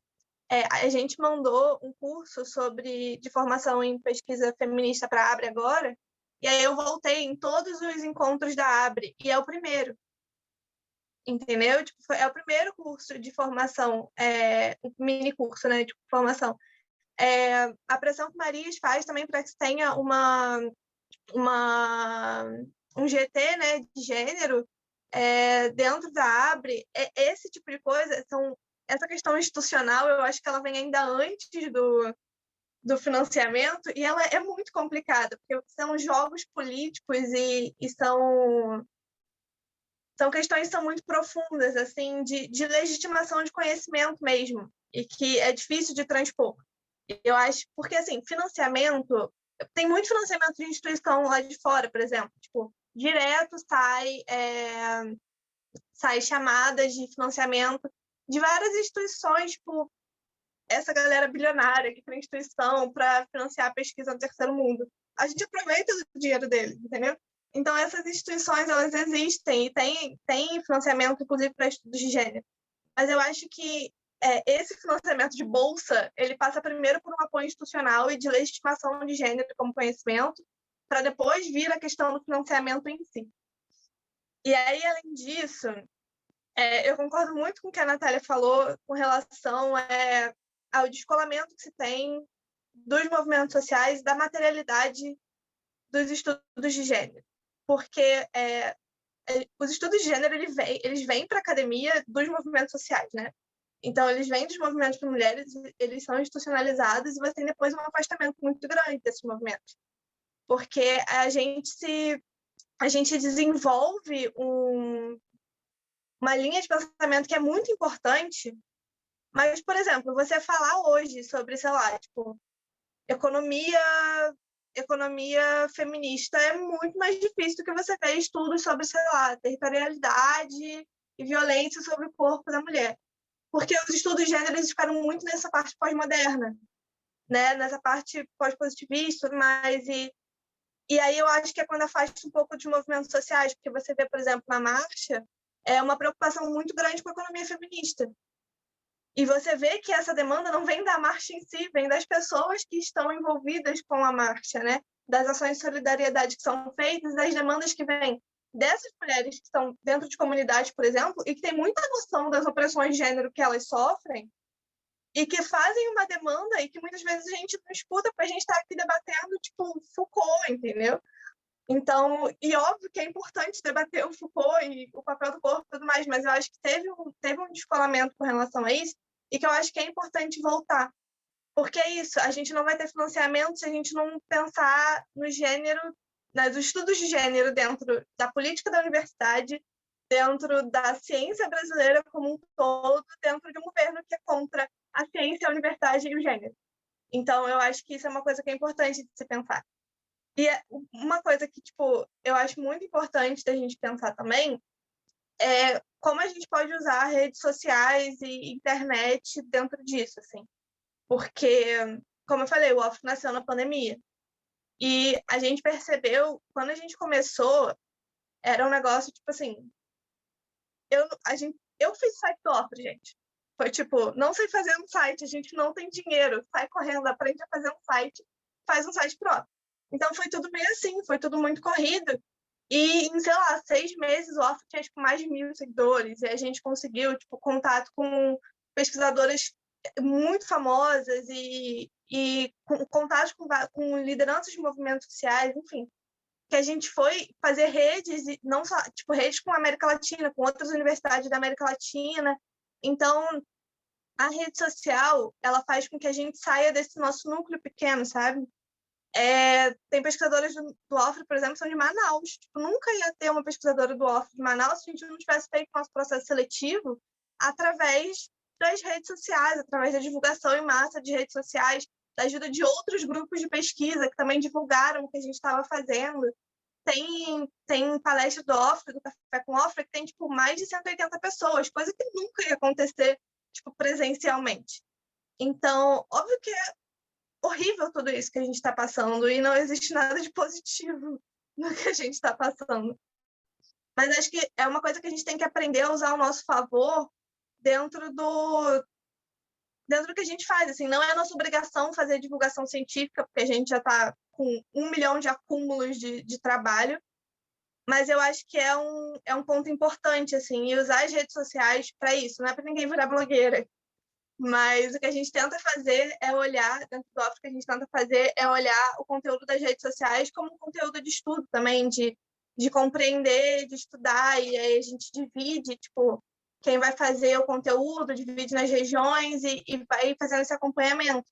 Então, eu acho que é olhar para as redes sociais de uma outra forma, também tirar um pouco as redes sociais das blogueiras e tomar um pouco também para a gente, para o que a gente faz, porque existe esse nicho acadêmico, existe essa galera que está procurando isso, principalmente no Twitter. Mas isso existe, acho que a gente tem que tomar um pouco isso também para a gente. Falei muito, desculpa, gente. Nada, acho que vai lá, Lara, faz o seu comentário. Não, é só algo muito pontual sobre o uso da internet, porque o Não Internacionalista surgiu na pandemia e a gente é internet, a gente está na internet, a gente vive de internet. E a gente se preocupa muito com a questão de democracia de acesso à internet, porque geralmente o nosso conteúdo chega para pessoas que a gente já espera que ele chegue, entendeu? Sabe? O nosso conteúdo ele chega para gente que vai ter acesso à internet, entendeu? O nosso conteúdo não está chegando onde a gente quer que ele chegue. E essa é algo. E a internet, ela dá uma certa ilusão de que ela é super democrática, né? De que é um espaço democrático onde todo mundo tem acesso. E aí eu sinto muito isso, né? Que é uma barreira que a gente encontra. Tem um projeto criado na internet. Mas como ir para além da internet? Porque nem todo mundo tem essa internet. E a internet não é esse espaço tão democrático que a gente acha que ele é, porque a situação no Brasil em relação à internet é péssima, né, gente? Nem todo mundo tem acesso, mais da metade da população não tem acesso. Quem tem acesso, às vezes, não tem acesso à internet de qualidade. É só esse adendo em relação à internet, porque é muito complicado criar conteúdo na internet, principalmente conteúdo de ensino, de pesquisa, de educação, sabe? Porque essa ilusão que a internet que a gente acha que a gente tem, entendeu? Que é um espaço onde todo mundo tem acesso. E não é bem assim. Eu só gostaria de fazer só esse adendo assim, de uma percepção que eu tive dentro do Anão Internacionalista e algo muito problemático que a gente está sempre discutindo como ir além, sabe?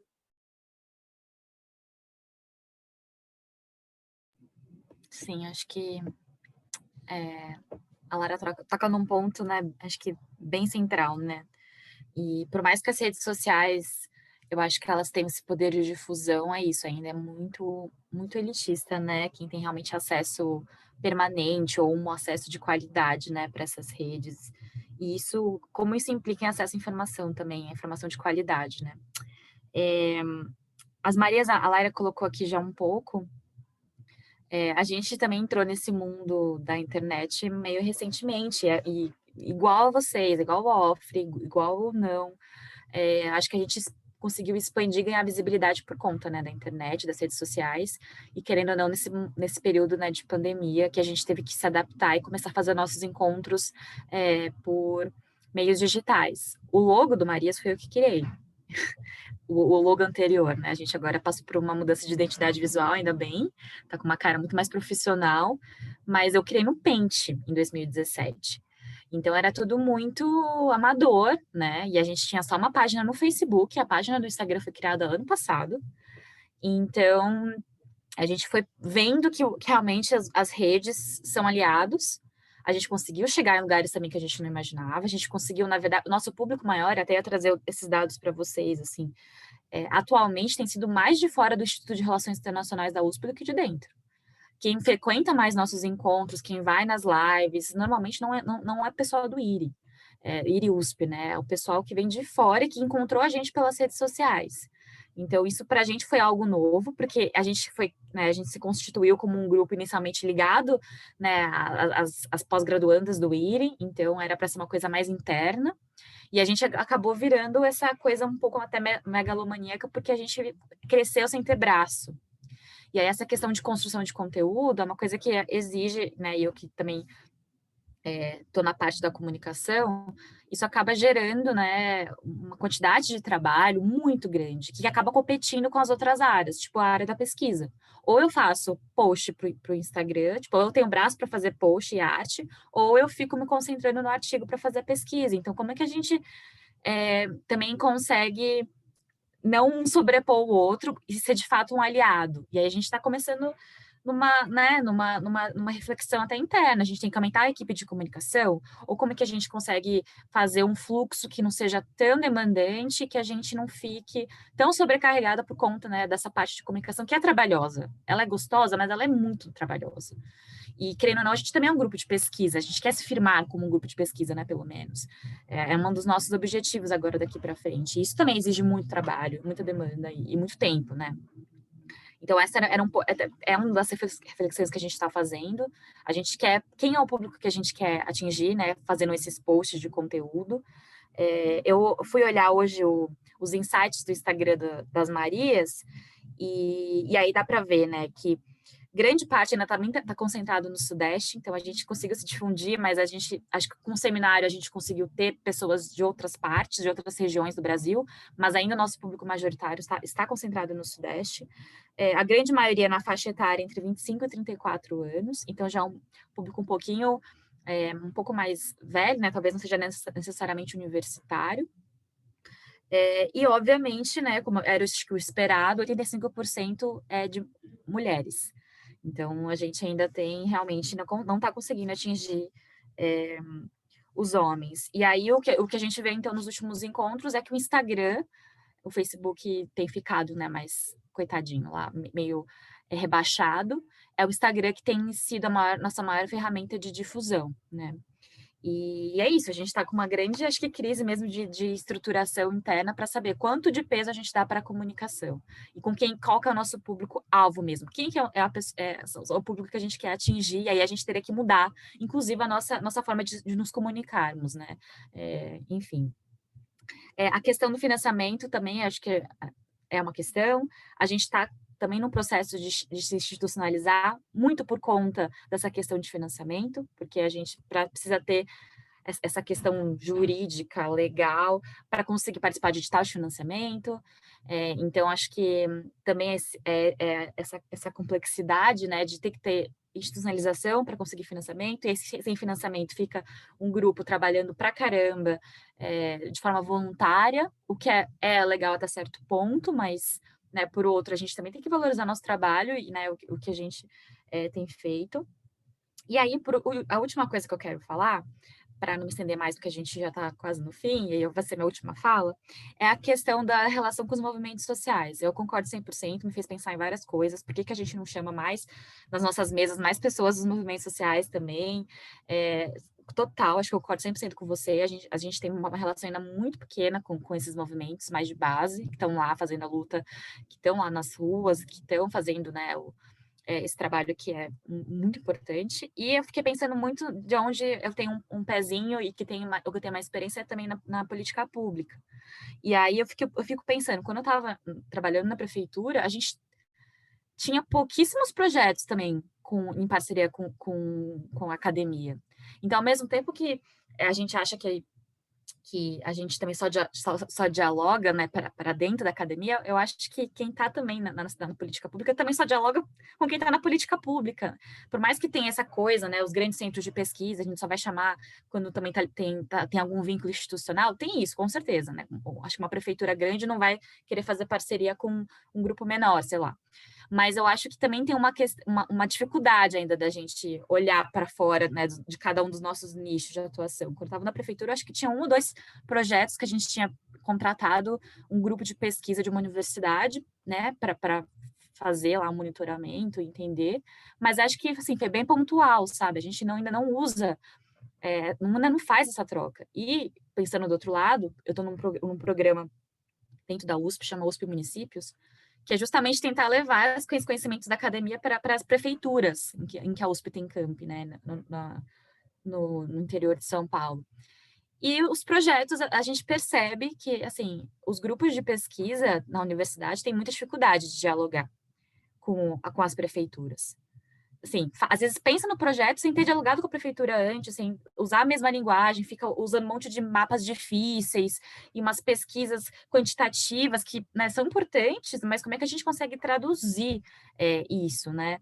Para falar com o gestor público, porque também é isso, tem que falar com o gestor público, convencer o gestor público, ver quais são as demandas do gestor público, se aquilo vai ser útil, e ainda depois tem os burocratas, né, na ponta lá, os burocratas nível de rua, né, que a gente fala que vão implementar. Então, é uma cadeia muito complexa e que a gente olha muito pouco também. Então, eu acho que, só para problematizar um pouco mais essa história toda, vou parar por aqui. Muito importante, Kelly, isso que você está trazendo. Fiquei super interessada em conhecer mais esse projeto da USP. Vou dar uma olhada depois. A gente tem Mariana e Fernanda, né, inscritas para falar. Não sei se mais alguém quer trazer comentários sobre esse último tópico, mas acho que até pela hora, né, para a gente respeitar também nosso tempo, a gente podia, depois das falas das duas meninas, encaminhar para os comentários finais, né? Acho que a Kelly já falou quase tudo, né? Então, vou fazer um comentário bem breve, né?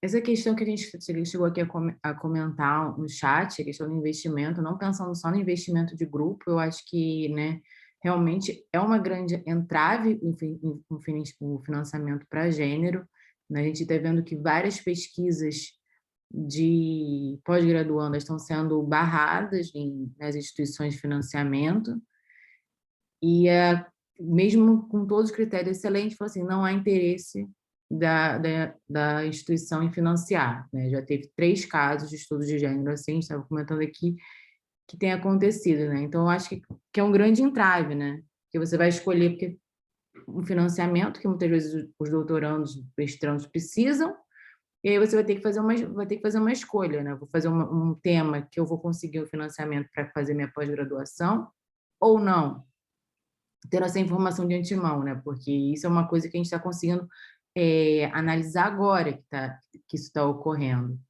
né? Então, isso também afasta. Eu acho que um dos grandes problemas ainda foi o que a gente comentou já, é que ainda há uma crença, né, que o indivíduo não é um agente de relações internacionais, né? São só os estados não são ideias todas feitas por homens, héteros, brancos, classe social elevada, enfim. Acho que é um pouco dessa questão que ainda está na academia de que Relações Internacionais é sobre Estados e instituições, que já, enfim, já estamos em 2021, né? Já era para ter sido um pouco ultrapassado isso.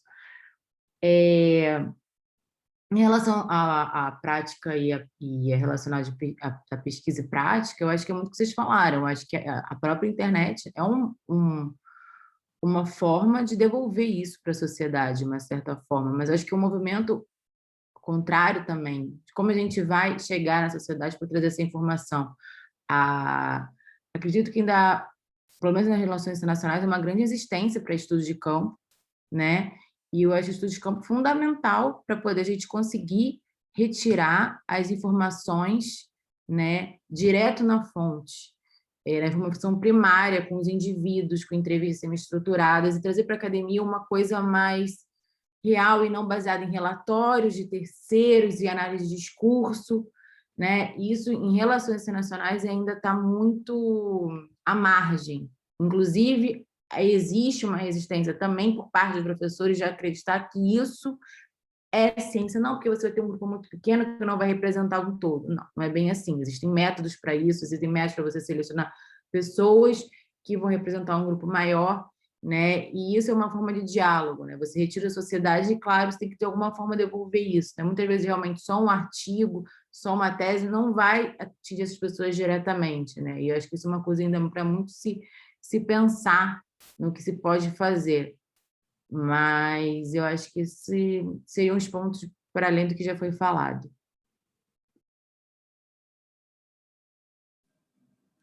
Então, eu queria comentar 2 pontos, na verdade, que um tem a ver com a questão do financiamento e outro com a integração, né, das pessoas que atuam numa área mais prática, né, assim, que estão nos movimentos sociais e como se dá essa integração na academia, né. Eu, recentemente, semana passada, assisti uma palestra que era da Saf Rio, era a semana, acho que, de pós-graduação de filosofia, e era uma palestra sobre descolonização com a professora Suzana de Castro. E ela comentou em um momento, isso foi algo que ficou muito assim na minha cabeça, que ela comentou que ela conseguiu uma bolsa, né, financiada para estudar Aristóteles na Alemanha, mas isso naquele momento, né, na carreira acadêmica dela, ela disse que ela não estava ainda muito integrada, né, com esse pensamento de incluir na linha de pesquisa gênero, enfim, pensamento decolonial, teorias decoloniais, e ela falou, eu não sei se eu fosse fazer se eu prestasse uma bolsa para essa mesma instituição tal, mas com matemática pensando em gênero, né, com uma linha de pesquisa pensando em gênero e em teorias decoloniais, se eu receberia essa bolsa, né? Então é meio desencorajador, mas ao mesmo tempo acho que, enfim, é necessário a gente pensar sobre isso, né, e sobre essas limitações, né, até no próprio ramo da pesquisa, né, para que essas pesquisas sejam efetuadas, né? E um outro ponto que eu acho interessante, que foi comentado num artigo que eu li num livro muito bom, que é Idade e Pensamento Afrodiaspórico. Tem um artigo nesse livro, que eu não me recordo agora qual que é o nome do artigo, mas ele fala, eu acho que é um autor, né, nesse caso, ele fala justamente sobre essas ressalvas da universidade em incluir e trazer pessoas de fora, né, que estão nessa linha mais prática do conhecimento, só um minuto que minha mãe está falando com a minha cachorra, só um minuto.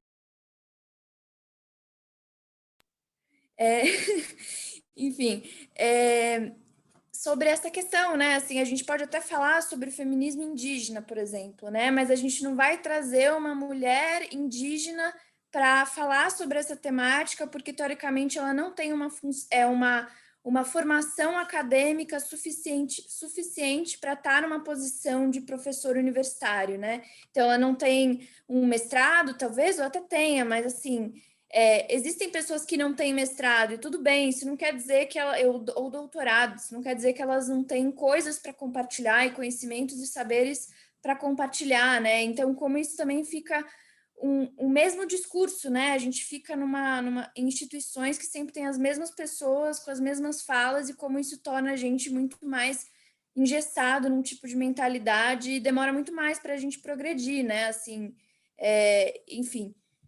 Isso é algo que eu estava pensando esses últimos dias, eu acho que é muito importante a gente pensar nisso. Excelente, Fernanda. Acho que os pontos que você trouxe conversam muito e, de alguma forma, também resumem esse nosso último bloco de conversa. Vou acrescentar também um comentário da Laira aqui no chat, que fala sobre a importância de que essas pessoas estejam na academia, né, na universidade. Acho que a gente teve um avanço importante com a política de cotas, né, para que outros corpos conseguissem acessar esses espaços. A dificuldade ainda, né, é enorme, principalmente em cursos como de relações internacionais, que é bastante elitizado, e a gente pode usar como referência até esse nosso encontro aqui, né? Poucas mulheres negras, pouca diversidade no sentido de regiões representadas e tudo mais, mas convidar essas pessoas a participar de seminários, né, de eventos, mesmo em projetos, desenvolver projetos de extensão que envolvam a participação dessas mulheres, é uma outra forma também, né, de apresentá-las e de trazer as perspectivas delas para dentro da academia.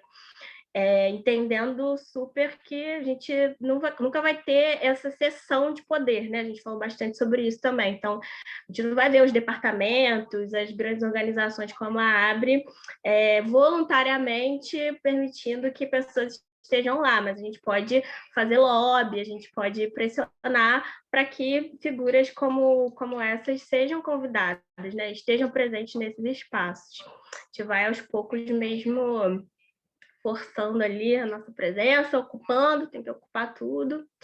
Eu fiquei muito feliz de estar aqui, facilitando essa conversa. Agradeço demais às Marias pela iniciativa e por ter provocado essa discussão tão importante, tão necessária. Saio daqui muito enriquecida com as contribuições de todas. Saúdo a atuação de todos os grupos aqui presentes e os outros que conformam a rede que não puderam estar. Espero que a gente tenha outros encontros também, né, para falar de mais assuntos.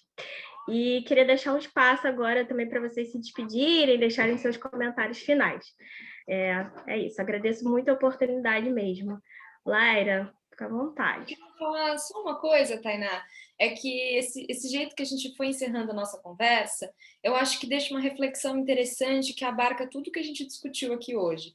Por vezes, pensar em como a universidade pode atuar na sociedade, ou porque a universidade não é casada com a sociedade, pode levar a gente a refletir que o problema é a universidade. E a universidade, na verdade, é um espaço viável, é um espaço que pode ser democrático, é um espaço que é de todos, é um espaço que no Brasil, por exemplo, é constituído com dinheiro público, é constituído com dinheiro de todo mundo. O problema não é a promoção do saber, a constituição do saber científico, o problema é como o que a gente chama de ciência e por quem foi estruturado. Tanto é que hoje a gente olha aqui e fala, poxa, olhando para 10 anos atrás, a gente vê que as pautas de gênero tiveram um avanço dentro de RI. Será que não tem nada a ver com a gente ver muito mais mulheres nos cursos de RI hoje? A gente pensar que a universidade está separada da sociedade, eu acho que tem a ver com por quem ela foi constituída e por como essas pessoas estavam tão interessadas em se separar mesmo da sociedade. Essas pessoas, elas não faziam parte do povo. Então, eu acho que um dos nortes estratégicos para tudo isso é manutenção, sim, de política de cotas, é manutenção, sim, de inclusão estratégica de grupos vulneráveis, de povos originários, de mulheres, de LGBTQs em espaços de poder e de fala mesmo dentro da universidade. E é importante falar isso no momento que isso está sendo duramente atacado, porque ao encerrar esses ataques, o que a gente vai ver é uma universidade que está voltando de novo para estar longe da sociedade.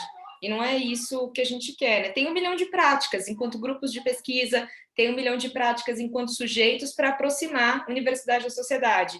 Mas eu acho que pensando em política pública, eu acho que nada aproxima mais a universidade da sociedade do que a cara da sociedade mesmo, cara do Brasil, que é uma mulher preta dentro da universidade, discutindo e fazendo ciência.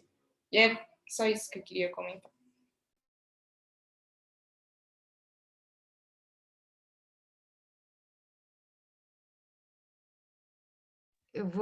Enfim, acho que essa fala foi sensacional, foi uma síntese ótima de tudo que a gente levantou. E, enfim, esse encontro eu nem me preparei para ele, mas me trouxe muito mais esperança do que nos últimos dias. Eu acho que é isso, eu acho que as práticas diárias, e eu parabenizo muito esses projetos que surgiram na quarentena, porque eu acho que, pessoalmente, todo mundo foi muito drenado, foi um período muito difícil para valorizar coisas que são tão, às vezes, abstratas no nosso dia a dia, que é você pensar em ciência, que é você produzir, fazer, publicar texto, fazer live. Tem dia que não dá, isso não... Tem dia que você só quer levantar e quer conseguir fazer a tua refeição, ou então esperar que ninguém vai pegar Covid, sabe? Então, acho que primeiro parabenizar a realização e a crença mesmo, vocês, enquanto pessoas individuais, continuarem acreditando no que vocês fazem. Eu acho que hoje uma das coisas também que é um norte para a gente é a esperança, entendeu? Eu acho que são essas coisas que fazem os nossos corações, não só as nossas mentes, mas os nossos corações se sentirem parte, né? Se sentirem tocados para continuar fazendo.